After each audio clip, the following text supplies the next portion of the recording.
And Sarah, this is something that you know only too well. We'll go back to when this happened. This is 20th of January 2007. Yep. Tilly, she was very young, wasn't she? Yeah, she was 15 months 15 months old. And she awoke in the night. What sort of symptoms did she have? She wasn't crying. She was just whimpering in her cot. She had a high temperature. 15 months old. I thought she was teething. Give her some medicine, paracetamol, and took her into bed with me. She was sick. The next morning when I woke up, I noticed that she was breathing very rapidly, and I didn't like that, so I rang the doctors and I said that Tilly wasn't feeling very well at all. She wasn't responding well. She didn't want to get down to play with her toys, which is always a sign that a child's really ill. Yes. Took her down to the to the doctors, and they diagnosed an ear infection. Well, it was your mum originally that noticed that she was changing her nappy, and she noticed this sort of purple, almost like bruising colour. Yeah, it was quite a lot later on in the day that my mum was actually changing her nappy, and she had like a few bruise-like marks. They say a rash when they mention meningitis, but to me it was like very small prick, bruise-like marks. That's what really frightened you, That really frightened me. I bet it did. And you did the tumbler test? Yes, I did.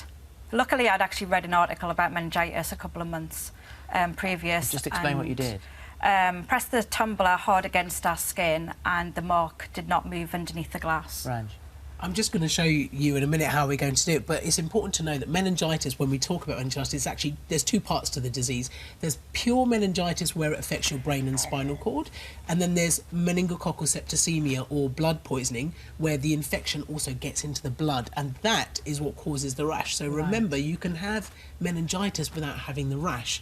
Now, the rash is characteristic. It doesn't fade when you press it, and we tell people do the tumbler test. So I've just got some spots on my hand here just to show it as an example, but if you roll a glass over it, it doesn't fade. In the early stages it may fade, but it's important to keep rechecking. And remember, not all rashes that don't fade are meningococcal, but meningococcus is one of the causes of a non-fading rash. But also, if your child is lethargic or showing any of the other signs, and there's something appears that wasn't there, then that's a hell of a coincidence. Any child who's got a temperature, who is unwell and has a rash that does not fade, get them checked ASAP. Well, you did absolutely the right thing. You dialed 999 straight away, and she was taken to hospital where you got the diagnosis. You said, and I think you said you called yourself naive, but actually I think it's something that all parents would go through. You don't realise how frightening this is, how quick it moves. It moves really, really fast, and that's a scary thing. It can be so easily misdiagnosed as just another virus, but it happened so quick, and they told us as soon as we got to the hospital that Tilly was going to die. So within, not even 24 hours of my child going to bed healthy, she was going to die. My goodness. And at what stage did it look like she was beginning to show some signs of recovery? We didn't know for 4 days whether she was going to live or die. She was transferred to Newcastle General Hospital, where she was in intensive care, and on the 4th day the consultant came round and said, it looks like Tilly's getting better. But what you were, I mean, obviously the relief there, but bittersweet, because at the same time you were noticing that her fingers were going black, her toes were going black. Yeah, obviously all we were bothered at that moment was to get Tilly back. We wanted her to be alive, and anything else we would cross that bridge when we come to it. But he did remove the blanket from her and said, unfortunately, her body's been so devastated. She is severely scarred on her legs. She has lost her toes, which they actually told us to prepare for her toes to drop off at home. And her hands were already turning black. Parts of her legs were black, and she had really bad ulcers. They did try desperately hard to save them, did. but unfortunately they couldn't. They couldn't, no. So at age of 3, just before she started nursery, she had you raised the money yourself to have the prosthetic hands. £24,000? Yes. My goodness me. And so she now has these every 2 years, because obviously she's growing. I guess when it's a child you have to keep changing them.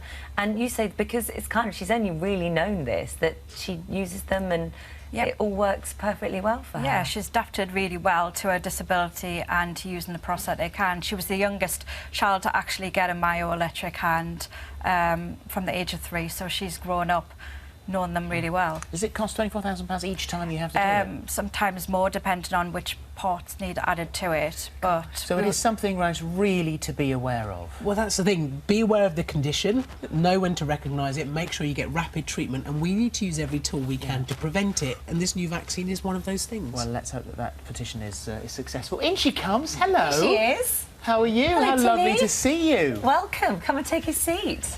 There you are. So how did it feel when you got your hands? Well, I was a bit young when I got them, but if I got them right now, I'd be really excited to use them for my first time. Did it take a while to get used to them?